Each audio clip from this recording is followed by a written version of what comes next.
Anki addictions kill more scores than they help. Some students do thousands of cards a day only to watch while their classmates remember twice as much in half the time. When I started with Anki, I thought that by cramming every available detail, I'd crush my exams, only to be surprised when my scores were disappointing. In this private coaching call, I'm about to show you the Anki rules that cut my daily reviews from 3 hours to 30 minutes while tripling what I could remember. I was really struggling with the Anki aspect.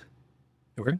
I feel like it was like an anxiety inducer for me, and I like stepped away from it for a while, and then now I'm like back to it and doing it more.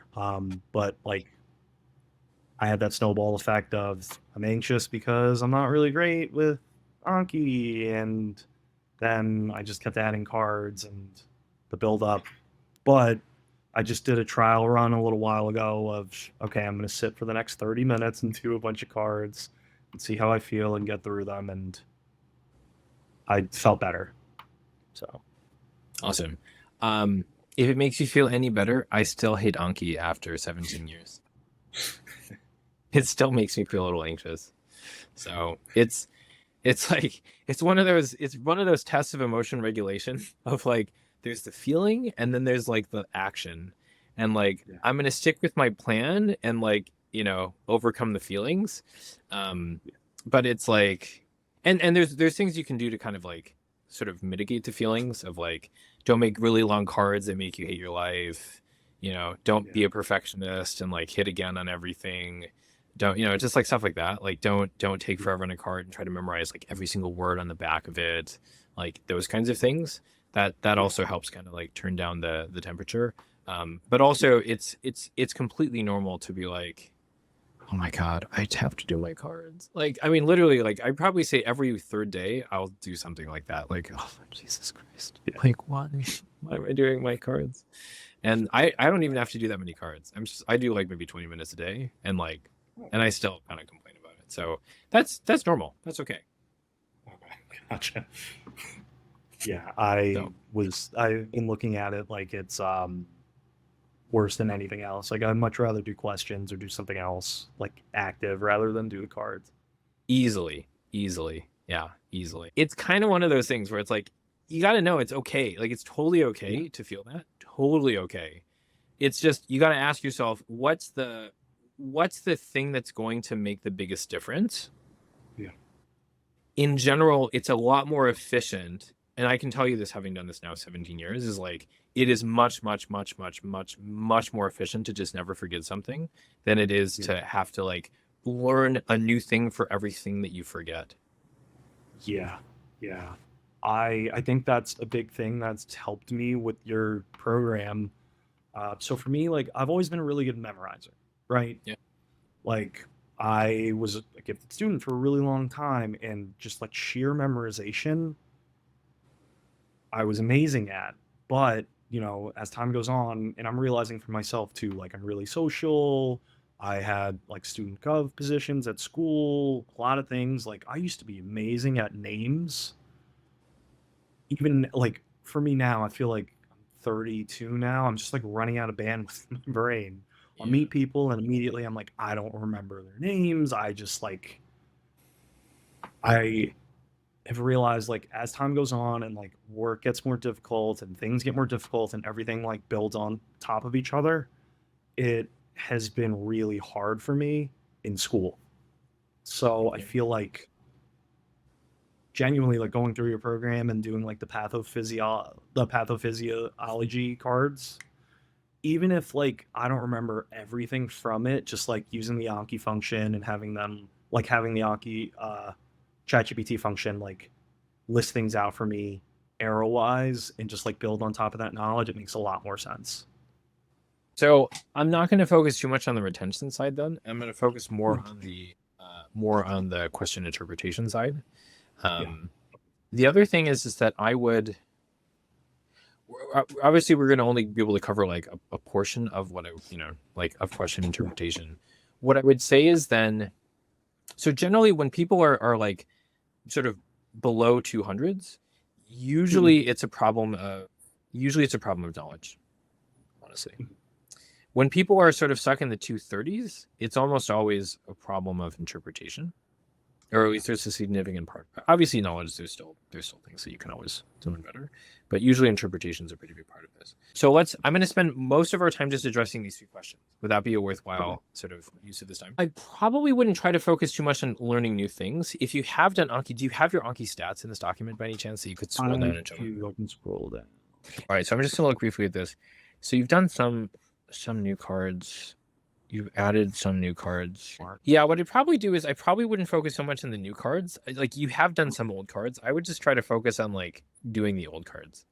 Because it's not, you know, you can't cover everything, but you can cover anything. Is when you're doing an NBME, do you kind of like get stuck between 2 answer choices and then like one of them seems kind of reasonable, but then you're like, I don't know, something kind of feels off, and then you throw it away and then you just end up choosing the other one, which ends up being wrong? You ever do that? To an extent, I feel like that happened. I feel like this most recent NBME. The short answer to these questions is like, how do you keep up with your knowledge progress? Like, do Anki. Like it's an emotion. In your case, it seems maybe like an emotion regulation problem, right? So Yeah. it sounds really basic because like literally this is like fundamentally something that I think a lot of people struggle with. And what I struggled with really through my 30s was like, if I had a feeling, like I kind of felt like I needed to follow that feeling, like what the feeling was something like, oh, I feel really anxious when I do my Anki cards, like, so I'm not going to do my Anki cards, like that kind of thing. Instead, like it's learning how to like just ask yourself, rationally speaking, what is going to lead me to the best possible outcome, and then just learn how to regulate my emotions around that, where I'm not following the feeling, but I'm following the plan. Yeah. And just know that it's okay. Like, it's totally normal to like hate Anki and still do it. Like, you can. I don't like Anki, but I have a love-hate relationship. I hate doing it for many days, but I love the results. If you're serious about maximizing your scores, join our 14-day mini course now. We'll send you 14 high-yield videos that break down the exact concepts and test strategies our students use for 260 plus scores. Click the link in the description below now to get instant access. The ones that you can improve even in 4 days are the ones where it's like, oh man, you totally should have gotten that one, and there was like a reading error or like a reasoning error or like an emotion regulation error or something like that. So like, let's look at this one. So did you know, so like, it looks like you were between those 3. Like, how did you choose B12 as opposed to ALS? I think I just chose B12 because of like some neuro symptoms, and I thought for, let's see, weakness in the right hand and legs, I thought ALS was symmetric, and then I took some more time and did like a little bit more of a deep dive and realized what I was thinking was ALS was like Guillain-Barré. Guillain-Barré is the symmetric ascending. ALS is when I see atrophy, I should think that. So like for this one, this was just like a little bit of a knowledge point where I'm like, it could be ALS, but they're throwing a bunch of different things. ALS is kind of like MS, but only with the upper and lower motor neurons. Gotcha. Right. It's like you don't know where it's going to be. It can be kind of like random, you know. But so, okay. Now, however, like, so it might seem like that was very specific knowledge. Now, was it like you were thinking, you know, this kind of sounds like ALS, but I don't know. I thought ALS was symmetric, so yeah, I can't be that. I don't know. Let's just choose B12.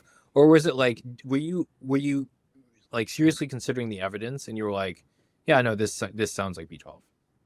I didn't fully consider the evidence. I think sometimes what happens is kind of like you were saying with, if I get down to like the 2 answers, I have been over the last few days trying to turn my brain around from picking what I think of as like the sexy answer. The answer that's like, I know like a little bit about it. Instead of like ruling it in. Yes. And then ruling it out. I try to rule things in rather than rule them out. So right. So you want to do both. So we had a student who started at a 225 and then 2 weeks later scored a 257. Literally, I think her problem was very similar to yours, which was she was the lawyer a lot more than she was willing to admit, and she wasn't the judge. So I think that this is an example of you being the lawyer and not the judge, where you're like, I don't know, this is like just motor stuff. Like ALS would kind of make sense, but I don't know. I thought it was symmetric. Yeah, it can't be ALS. So, I don't know, B12? Sure, that sounds good. Does that make sense? Yeah, yeah, absolutely. So But the thing to remember is like, and I'll tell you the same thing I told her, which was, it was two things. One is that it's kind of like a mindset shift, kind of like the same thing with Anki cards. Don't take the stress or the anxiety around Anki cards to mean that you're doing something wrong. Just like know that that's just normal, and just say like, Yeah. okay, thank you, stress, for being there. Like, Yeah. I'm still gonna do my Anki cards. It's like, and the stress will get better the more that you do your Anki cards. So that's the first thing. And there's nothing wrong with you for feeling stressed. So like I said, okay, I think I mentioned before, typically if people are failing, it's usually a knowledge problem. Yeah. Typically when people are like in the 230s, typically to get to the next level is not going to be knowledge, it's going to be interpretation. And so the good news is that interpretation is something you can fix in under a week, right? Yeah. And so the thing that I would work on though is you want to just change your expectation of what the right answer feels like. So the right answer, so we had a student, he failed step 1 and in 2 months scored a 92% on his NBME, walked in to the test pretty much knowing he was going to pass, and walked out like almost cocky, like almost obnoxiously so. Really confident that he'd pass his test. Definitely passed his test, right? No problem. He went from like the bottom 3% to the top 3% using the same materials, same person, just changes the approach. Okay, so the same person who had now honored multiple shelf exams and was scoring really, really well on his NBMEs, like very similarly on his NBMEs going into step 2, he takes step 2. He walks out of step 2, calls me crying, telling me that he failed his test. Okay, he still ended up scoring pretty well, honestly. So what does that say? Like, very similar outcomes, very similar, inputs like going in, but extremely different subjective experience in the actual exam. Yeah. Now, why is that? I personally think that it's because step 2 questions are just written to try to make you feel uncomfortable more. Yeah. Right? Like, there's more noise, there's less signal. And so it is rare that you're going to find an answer where you're like, oh yeah, this is definitely it. Yeah. Right. And so what most people have done throughout their life, especially smart, hardworking people like you, is they're like, hey, if something feels off, it means that it's probably not the right answer. So you can just eliminate it. You can't use that reasoning anymore for step 2. Yeah. You can't do that. Like, this is probably this and step 3 are the 2 tests in your life in shelf exams, like the 3 times in your life where like that reasoning will not work. Yeah. Yeah.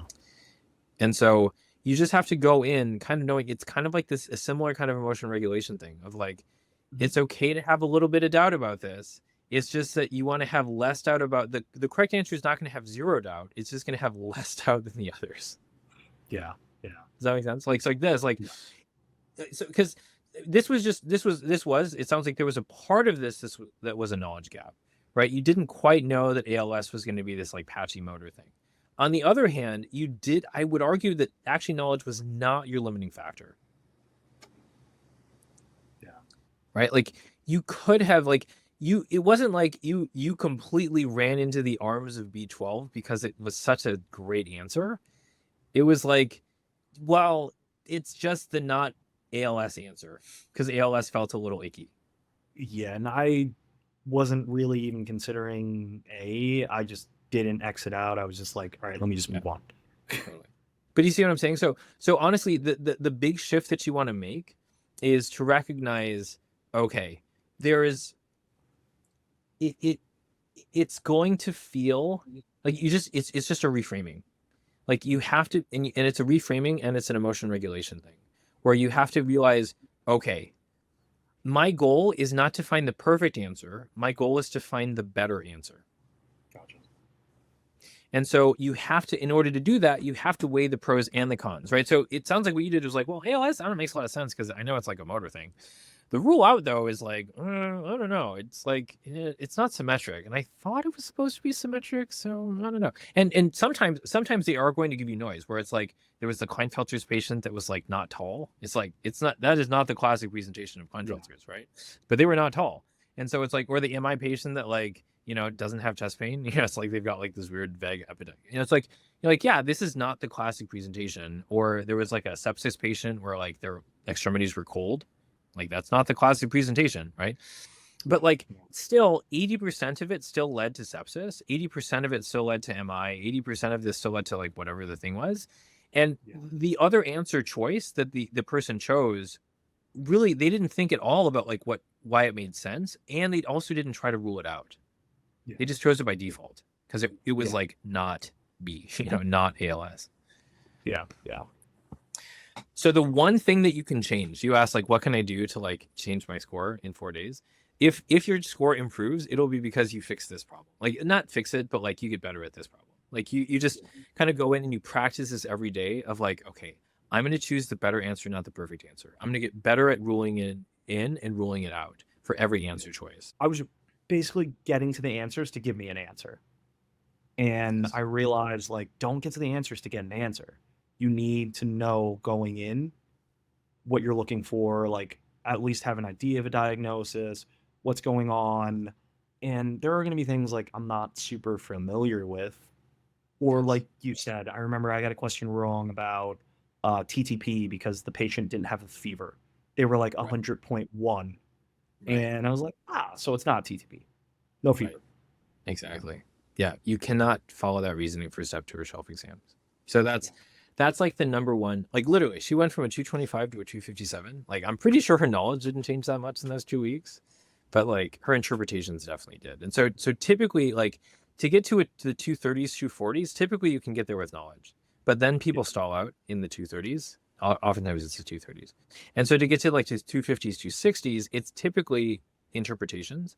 And so the main thing is like, you got to get really good at ruling in and ruling out. You're just like very consistent with it. Do it every time, because it's a really good way of checking. Like, if you miss something earlier, it's a good way of like checking that.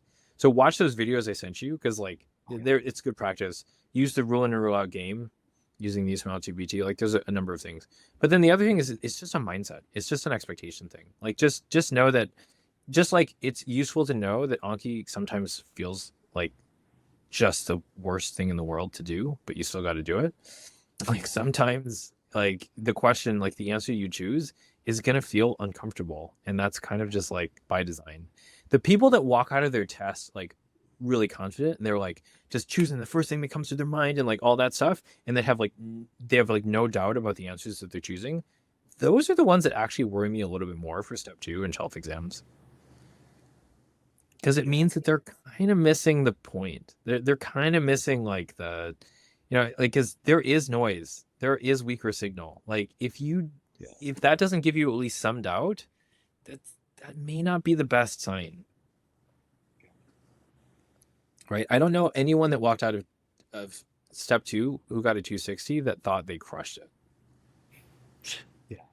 But there's a lot of people that walk out of that, back when step 1 was scored, there's a lot of people that walked out of step 1 who got a 260 that were like, honestly, like when I got a 270 on step 1, I was like, unless I'm like delusional, I actually thought like, I think I did pretty well. Step 2 does not feel that way. Like, when you score well on step 2, it is not like that. So just know that, like, that's normal. So just don't panic. The other thing is, so don't panic when that happens. The final thing that I'll leave you with, the test always feels longer for whatever reason on the real step 2. And maybe it is, like, people have presented some compelling evidence that maybe it is. Just don't panic. Don't panic. Just follow the right approach. As long as you never spend more than 2 minutes on a question, timing should not be an issue. And so just like, just don't perseverate on like, don't panic and perseverate on like a few questions, and then it just kills your timing for the rest of it. Just know that there's, especially recently, a lot of people, honestly, it's for like the last 12 years, people have said that they thought that their test was different than their practice. So, take all of those accounts with a grain of salt. Maybe the most recent, accounts are more accurate, and like that is true, but I don't know. Regardless, just know that it like oftentimes it feels longer on the real thing. And so just the counter to that is just don't perseverate on questions. Like, if you're spending too much time on a question, just guess and move on, because you're probably not going to get it right anyways, and you don't want to just take time away from the other ones. Want the complete Anki system? I've got a full step-by-step tutorial that covers deck settings, card types, and the browse function that turns Anki into your personal knowledge machine. Click here to watch how to use Anki like a pro.